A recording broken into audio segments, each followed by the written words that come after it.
Hello everyone! Today we're taking a look at the Avant Quad's Vanta Nano. And if you've noticed on my channel that there are many 2-inch propped quads that I've reviewed that don't necessarily speak to me, but thankfully Avant Quads has come through with a 2-inch propped quad that I really enjoy. Not that there's anything wrong with those others, that they fly fine. It's just I'm looking for a certain kind of performance.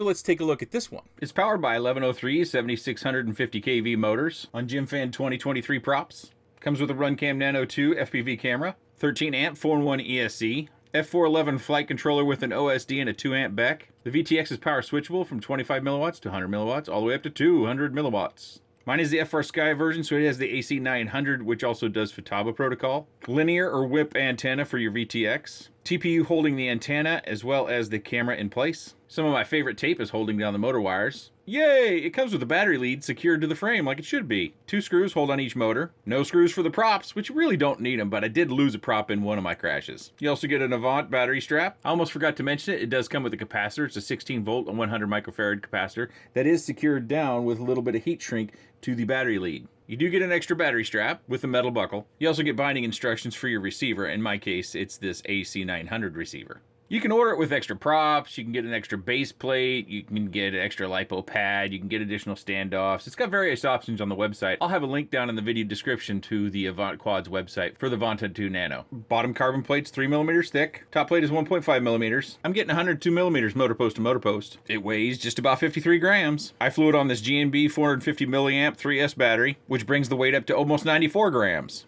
Super nice day here in the neighborhood, very calm. You can hear the birds chirping and any of the neighborhood noises. A little bit of a clunky takeoff from the table there. I have a feeling my battery caught the edge of the metal frame for that table that we have sitting underneath the pergola. And did you see that punch out? That's a 2-inch prop. 2-inch prop.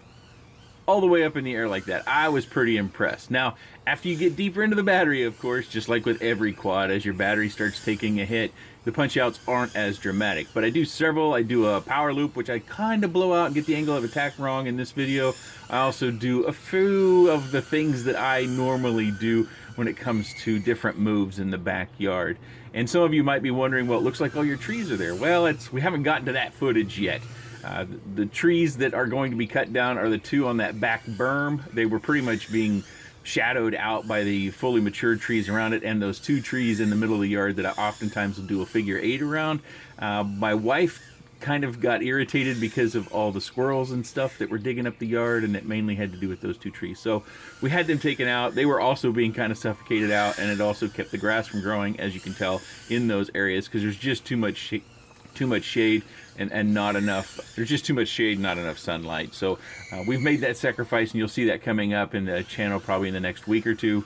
Might be longer than that. You never know about me. It takes me forever sometimes to get things done. At the very end of this video, or near the very end of this video, I have got a funny little dad joke that I'm going to pull on our 10-year-old. So if you want to kind of know what that is and maybe get a chuckle or a laugh, you might want to either go forward in the video to that part, but it's a funny little gag. It'll only take about 2 minutes to kind of give you an idea of what we're going to do.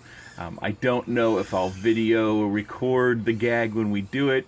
If I can, I'll try to do it as discreetly as I can, just to kind of get a feel, because I have a feeling there could be tears, possibly. You know, you never know about the young 10-year-old. They can kind of take things hard sometimes, but she's got a pretty good sense of humor, so I have confidence that even if there are tears, she will come around and she will get the gag and she will like it. She likes to pull gags herself, so that's how the game goes, right? The Vanta Nano comes with Betaflight 4.1, and it does come pre-tuned. Matter of fact, they worked on the tune between shipping it to me and me arriving to me. They sent me an email and said, hey, we've got a new CLI dump for a new tune. We think this one's better, and I agree. This one is very, very good. I actually didn't even fly the other one. I put this one on there because I've reviewed their quads in the past, and they've always had really good tunes. And that's, I guess you could say, as a purchaser, that's value added. You don't have to tune, and I know as me, as a reviewer, I always enjoy the fact that I don't have to spend 6 or 7 packs getting a tune to 70 or maybe 80% before I'm satisfied and just fly it for review purposes. So that makes reviewing the Avant quads a lot easier. So I would think from a typical consumer standpoint, it makes flying Avant quads a lot easier, because you know what to expect. You know it's going to have a good tune. You know how it's going to fly. I have not been disappointed in an Avant quad yet. They have all been very, very nice performer. And you see that we come in, we're just a touch under 3.5 volts per cell. There it gets to 3.5 and it's going to end up at 3.51. So Avant Quads pays attention to every detail, it would seem to me. That's my opinion of that company. I've reviewed 3 or 4 of their quads now, and I've all been very, very impressed. And their carbon is good and stiff. You can get some flex out of the back arm if you kind of give it some gas. There's not much to give there, you know. It's good, thick, stiff carbon, and they've got those super skinny arms, which for performance purposes works out really, really well. They always have tight cable management. They do everything that I would typically do with a build. The TPU mounts, you need to move those around depending upon your camera angle. So if you wanted to go even higher, you may have to move the TPU down a little bit to get more camera angle, to get that lens up between there. Oh, I was showing you the bottom here and I forgot to mention it. The battery pad, that's not a generic battery pad. They've had that custom cut for this frame, and you'll probably see that you could run your battery strap through there if you cared to, but I don't know what battery is that narrow, so probably not, but you know, I just mentioned it in case you get a wild hair. We've got hex-headed screws everywhere, even on the camera over here. Of course, as I mentioned in the quick roll, we've got no screws needed here, and we've got the stack secured all the way through using metal screws all the way through, so our stack shouldn't be moving around, but yet we still get a little bit of soft mounting in there, if you can tell that, so the micro vibration shouldn't be coming through to the flight controller. As I mentioned in the quick roll as well, they put a capacitor on there for good measure. Everything's very tight, very neat, you know, orderly. I think if you had to complain about something, it would be the receiver. But I really haven't had any problems with these AC900 receivers. Matter of fact, I've gotten a few messages about them of people asking me about the receiver itself and its range. Of course, I'm a micro guy. I'm just kind of flying in my neighborhood. So as far as range goes, they've always worked just fine for me. I can go out around my neighbor's house and it's worked. But as far as expecting the same sort of range you might get from other receivers, I just don't know. And that's why I mention it. I'm not saying that this is a bad receiver by any stretch. I've never had any problems with it, so I don't have any use to switch it out for something else. But I can't imagine if the select few people out there are looking for maximum range from their micros, it might not be of their choice, but I can't say. Maybe it's even better than others. I couldn't say because I don't do that sort of testing.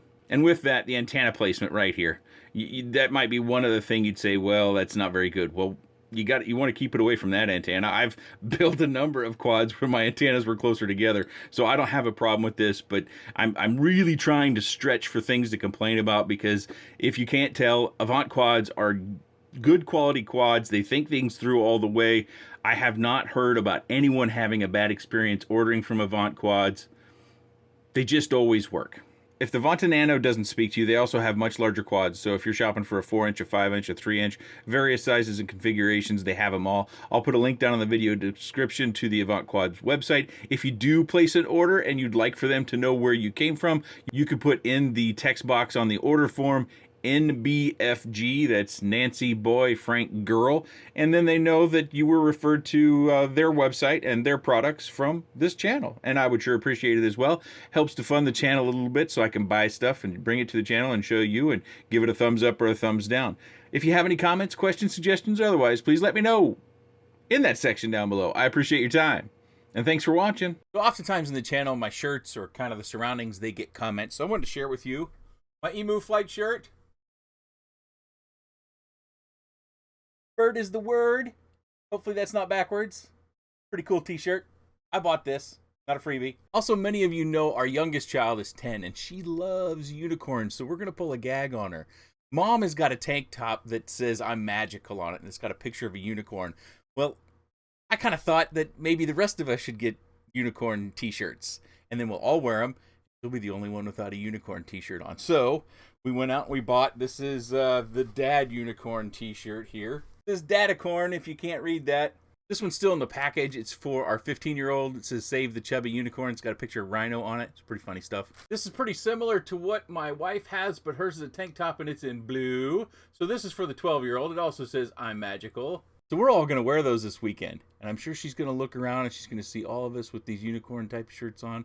And she's going to get upset. But thankfully, we got her one too. Hers has sequins on it, which she loves. But it finally arrived, so now it's time for a gag. Hopefully you guys had a good safe 4th. We'll see you in the next video.